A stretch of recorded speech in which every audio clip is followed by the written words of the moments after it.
Okay, guys, it's a very difficult time right now. Uh, we didn't play very well, and I certainly didn't coach very well.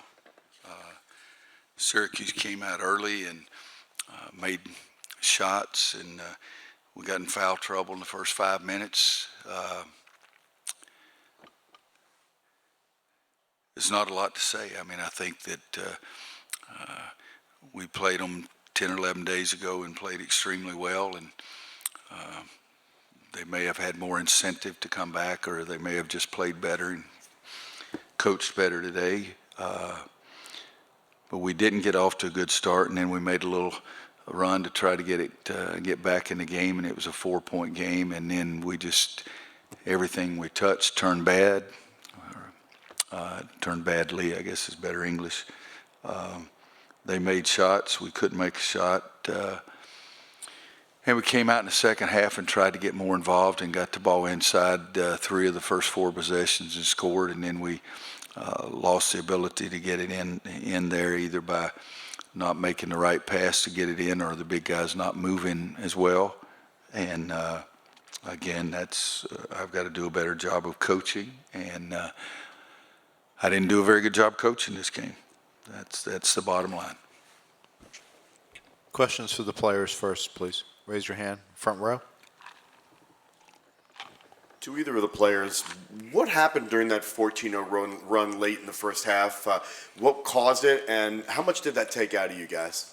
They ended up getting a lot better shots they wanted. They ended up getting a lot of the shots they wanted. They forced us to take a lot of bad shots. I think we turned the ball over a couple times in that stretch, and they took advantage of our mistakes. Leaky. We got in foul trouble and started turning the ball over, and they started capitalizing on that, and we just dug ourselves into a hole and just couldn't pretty much dig ourselves out. To answer your question, I don't think it took a lot out of us. It was just a time that we struggled, but I don't think that we quit from that time. But it was just we took a blow, but I don't think we quit after that. Other questions for the players? To our right. Garrison and Leaky, it seemed like with some of the foul calls early, the team kind of got frustrated, and as the game kind of got out of hand, that frustration grew, especially if they're late. Was that a challenge, kind of keeping those emotions in check?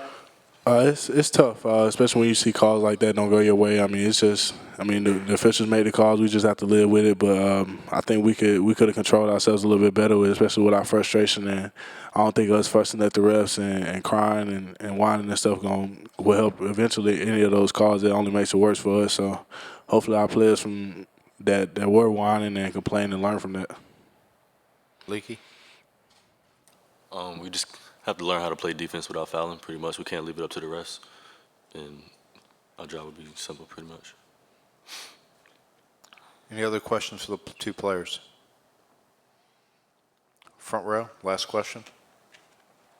Either one of you guys, what can you learn from a season like this? I mean, what can you take from it, and how do you get better because of it? Basically, what I take from it is you can never quit. You're never down. You're never really out. But it's we dug ourselves that hole in our season. But I think we take a lot from it, just perseverance and just always being grateful that we're able to do what we love. And I'm thankful to be able to come here and play basketball every day under Coach Williams, and I enjoy it. So just taking advantage of stuff like that, and then just coming to work hard every day. I think sometimes in our season, everyone didn't come as hard as they should have, come the hardest work that we should have. And as a leader, I think that I have to do a better job motivating everyone to come to work every day and come with that hard-hand lunch pail to just show that every day is meaningful and every day means something to us. Okay, thank you, guys. Thanks, guys. Okay, questions for Coach?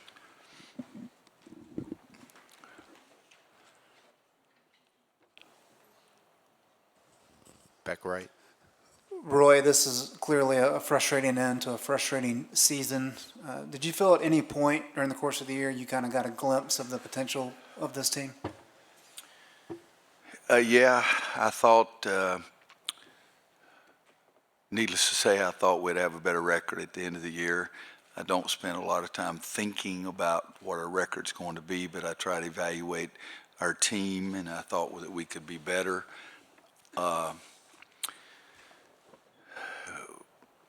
Things didn't go very smoothly for us. The Oregon game, I was really, at that point, I said, we've got a chance to be really good, and we never got that feeling again the rest of the year.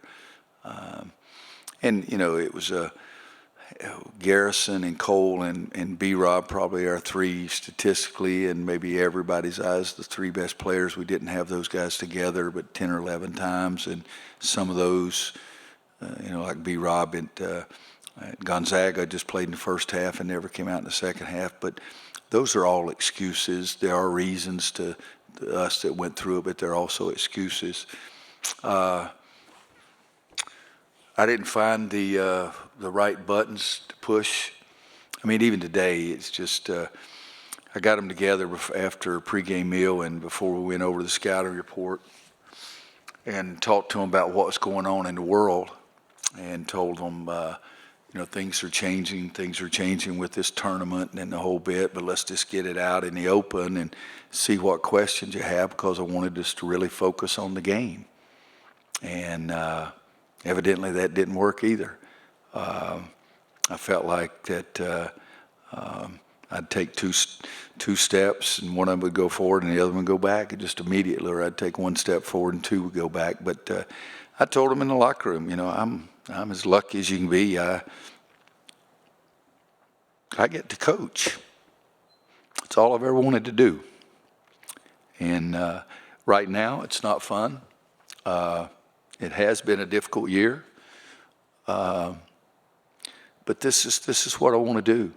I didn't see this coming tonight, and so there's another way I made a mistake. I should have prepared them differently. I've did more soul searching this year than I've ever done because I've been so lucky.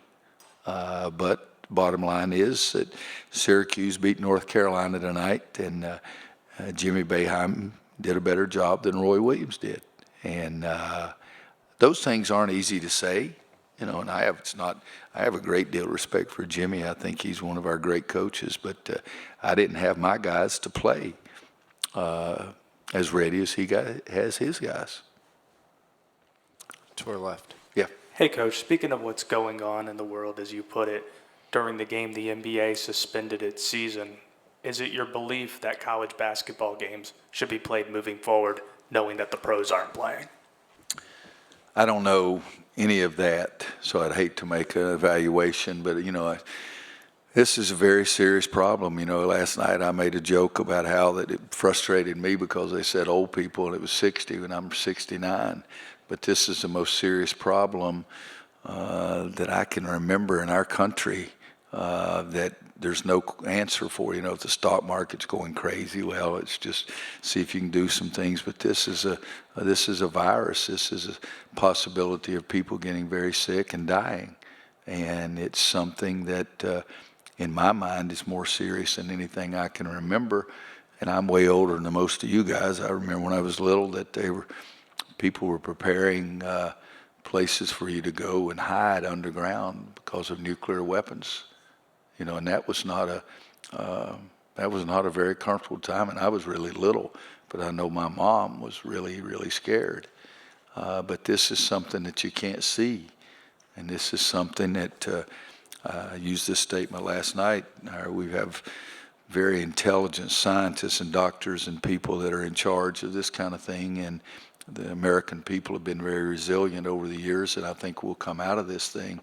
But this is a scary time period. But I don't want to try to get in and evaluate what should or should be done with the college basketball. Again, we have very intelligent people that'll make the right decision. I just got my rear end beat. I don't know that I can evaluate anybody doing anything. Back right. Coach, Yep.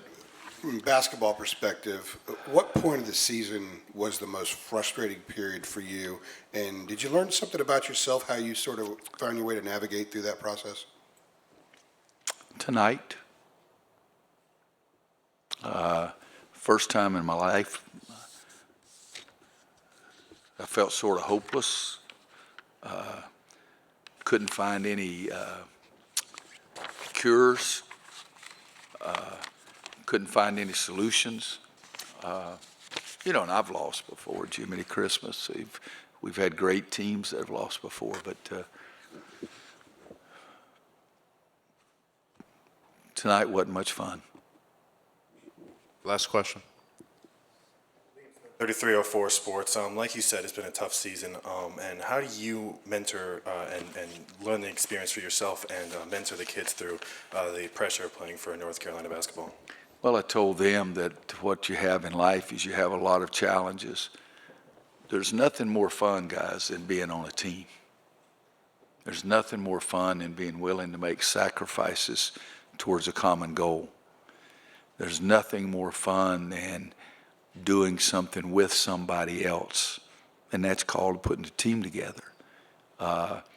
And now the ones that are leaving are going to be challenged later on in life because they're going to be putting another team together. That's their family. And told them that the preparation that they put in every day for those kind of things are extremely important. And our preparation for this game didn't work. So learn from that. Learn from the love that you have when a team comes together, and learn from the sorrows that you have when you don't step up. And if you felt like you gave in too much tonight, learn from that a great deal, because you can't do that in life as well. And, that sounds philosophical, but I really believe that everybody's better off if you play on a team and share things and learn things about yourself. So I'm old-fashioned, but I love being on a team. And I think that's pretty neat. Thanks, guys.